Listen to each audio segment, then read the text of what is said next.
The key to this move is kick speed and kick placement.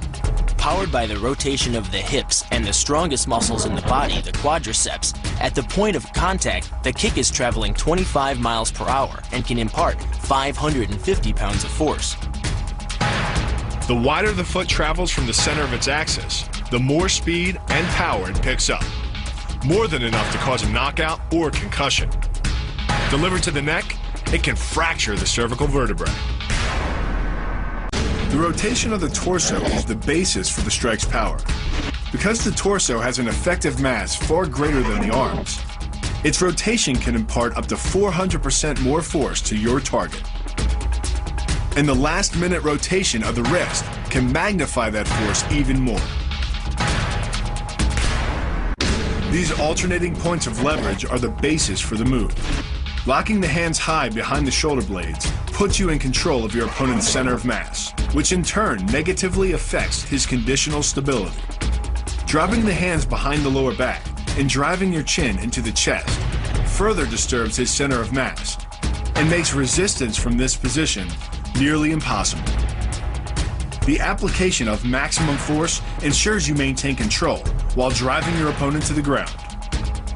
The first elbow strike can accelerate to a speed of 25 miles per hour in less than a quarter of a second. Less than a third of a second later, the initial strike is followed by another, equally devastating shot. By employing the bony tip of the elbow, these strikes deliver a double dose of injury-producing energy and can result in a broken nose, facial fractures, or a wicked cut. By propelling your body into the air, you effectively become a human missile, hurling your entire body mass into your opponent's gut. The force created by the body's forward momentum is partially absorbed by your opponent, which can knock the wind out of him or even crack a rib. But the coup de grace is the elbow chop. Impacting with the head at nearly 15 miles per hour, a solidly landed elbow to the head's frontal bone can knock your opponent out, fracture his skull, or cause serious spinal cord damage. Leaning back slightly and driving the knee up utilizes the full power of the thigh, and the foot accelerates up to 16 miles an hour in just 1/4 of a second. That's twice the acceleration speed of a Porsche. Coupled with the rotation of the hips, the kick can impart 450 pounds of force upon impact with the ribs. When executed perfectly, it's a motion similar to cracking a 2x4 with a sledgehammer. The calf crush works because of the ankle lock. Working in conjunction with your leg, it serves as a sort of high torque pinch point, imparting hundreds of pounds of force on the tibia and fibula.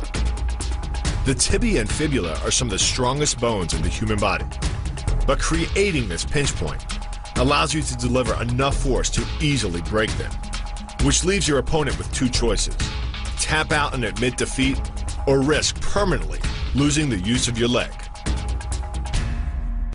The key to the scissors takedown can be found in the move's name.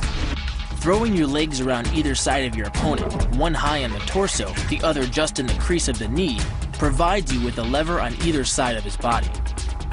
It's literally like a piece of paper between two blades of a scissor, only instead of slicing through paper, you're using a combination of potential and kinetic energy to cut through your opponent's center of gravity. The downward force exerted on his gi pulls your opponent across his tipping point.